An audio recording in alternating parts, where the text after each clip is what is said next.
I'm trying to stare into those golden eyes, but I don't see anything coming back. Am I missing something, or is he? Hello everybody, Sparkster1701 here. And today and next week we're going to take a look at versions of Superion.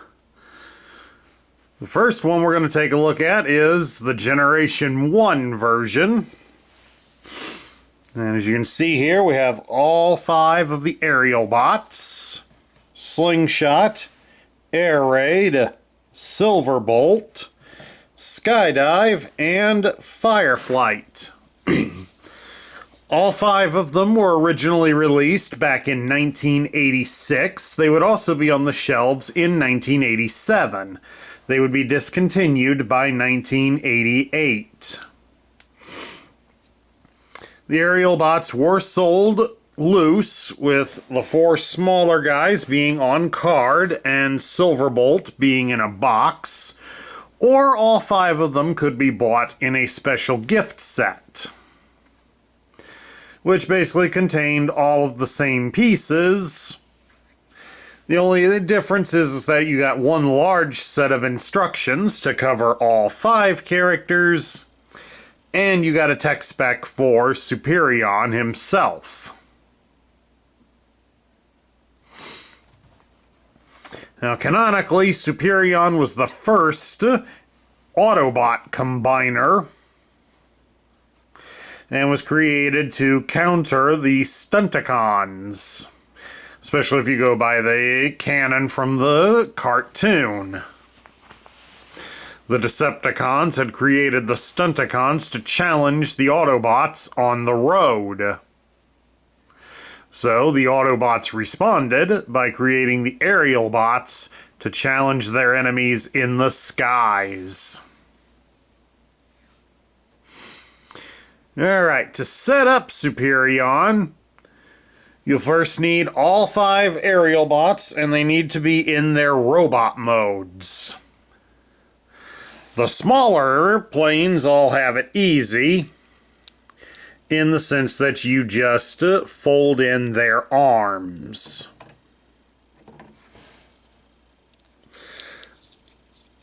So that makes for an easy form with them.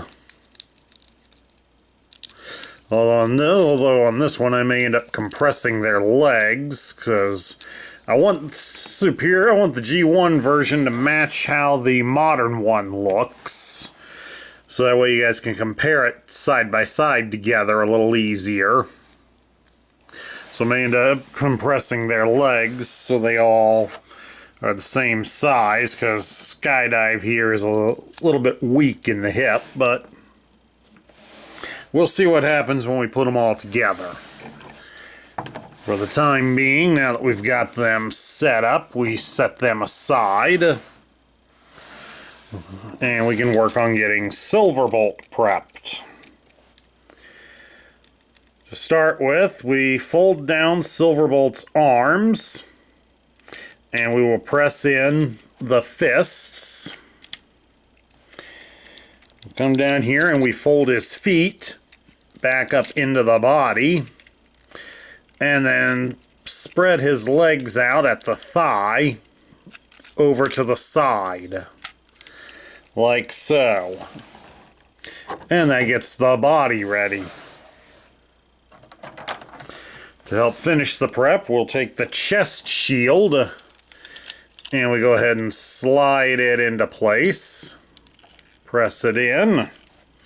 And we can lower Silverbolts to rest perfectly on top. And then we got a red hip shield that just slides in at the base of the chest shield.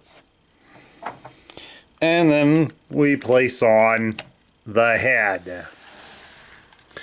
And that shall get the body ready.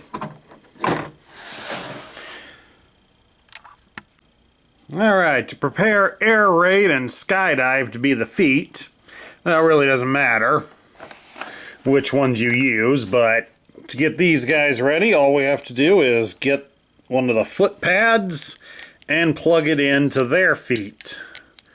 Use air raid as the right leg. And we will use skydive as the left.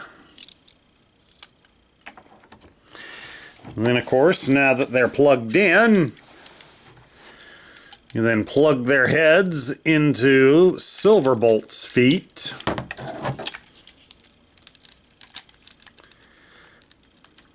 To connect them together.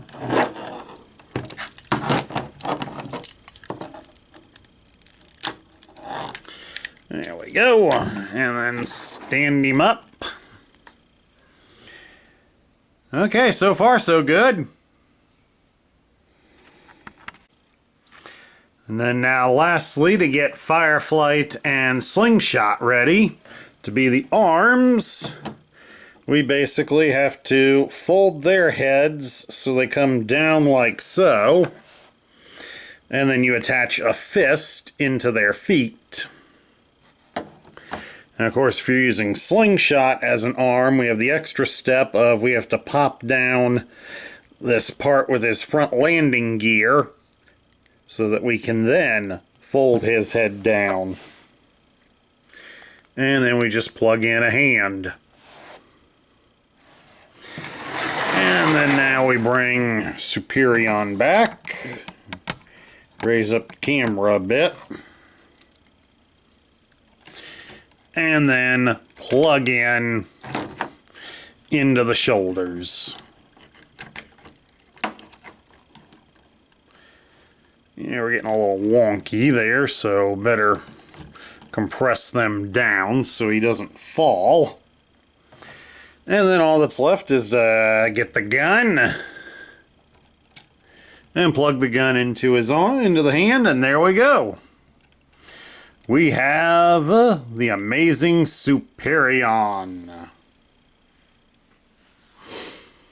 Now, articulation-wise, he hasn't got much.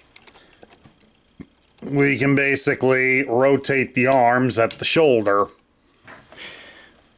But it's more mainly just so that we can do that much. So we can put the gun out and make it look like he's aiming his gun. And we do get a little bit of leg articulation because of the way Silverbolt's legs are, but it isn't a whole lot. So, rather disappointing, but this is a common feature throughout all of the Scramble City type combiners. Now, of course, you can reconfigure the small Aerialbots into any configuration that you choose. The Japanese Scramble City OVA direct release did showcase that depending on the configuration of the smaller characters, the larger robot, the whole giant robot in unto itself, would gain different abilities. Or access to some of the other weapons. It was an interesting concept, but it wasn't one that they really touted here in America. They just always touted you could put them in any configuration you liked and have at it. And the cartoon kept them all in the same configurations, mostly to make it easier for the animators. So the idea was never really brought about much until some of the later Transformer series. The idea was talked about in the Generation 1 era when Piranha-Con got released, but unfortunately by then, since there really wasn't much, if any, tie-in media to go with it, kind of got ignored here in the States. Alright, now we mentioned earlier about the gift set, and I do have the tech spec card from that gift set. So we will take a look at it here. It is done up in red to signify he is an Autobot. It says Aerialbot above the picture. And this would have been the picture that would have been on the front of the box, which kind of has him in this configuration just backwards. It gives his name as Superion and lists his function as Air Warrior. And there's a quote associated with him. It is, "To live is to fight, to die is to stop." A fierce and frightful fighting machine, suppresses thought of the 5 Aerialbots that comprise him, directs his thinking into one purpose, destruction of Decepticons. Cold, aloof, flies at 800 miles per hour, range 5,800 miles, can demolish a battleship with one blow. Uses electrostatic discharger rifle. Difficult for him to adapt to new situations or be innovative due to limited mental functions. And that's always been one of the core issues with a lot of the Combiner characters. Since while the large combined unit does have its own brain, it gets most of its data and thought processes by taking input from each component. So everybody kind of gets a say-so in what happens. The better the team gets along with each other and can work together, the better the combiner is. Of course, there are exceptions, since supposedly Computron, his team is a mix-mash of characters, but yet there are odd ways of how their brains all work make Computron a genius, being the only combiner to have a perfect 10 on the intelligence score. Superion here has rather limited mental function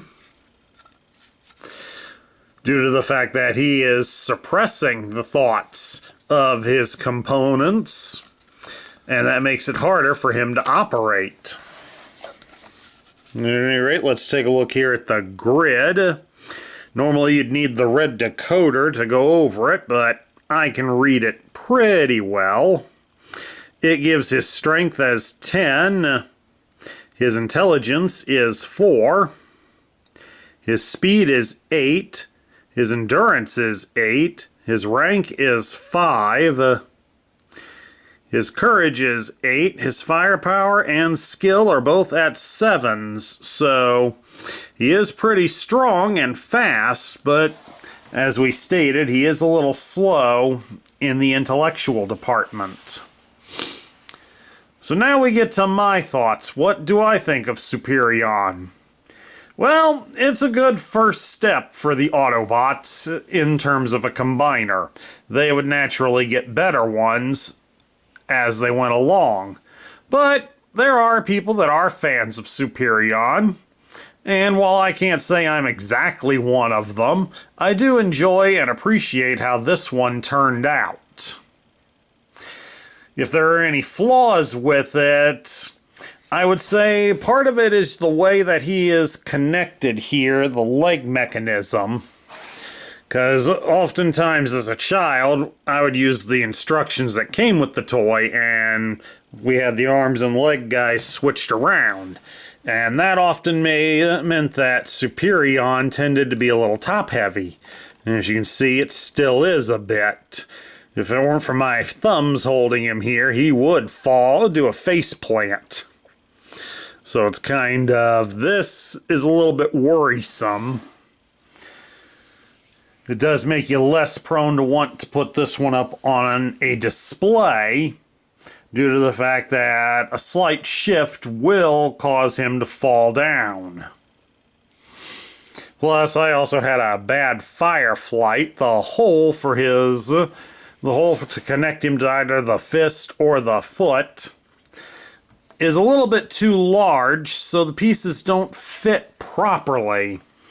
There was always the times, since we had him as the left leg growing up, he would lose the foot pad all the time. I'm surprised that the hand hasn't fallen out of him yet here on this video. So, but I think that's only just a problem with mine, and I don't think that's a universal one. But it is something to watch out for. And as I said, for mine, it's had it since I got him, and that was bought brand new back in 1986. It's always been a problem. But other than that, this one's a fair Transformer. I do like it, but I like some of the others better.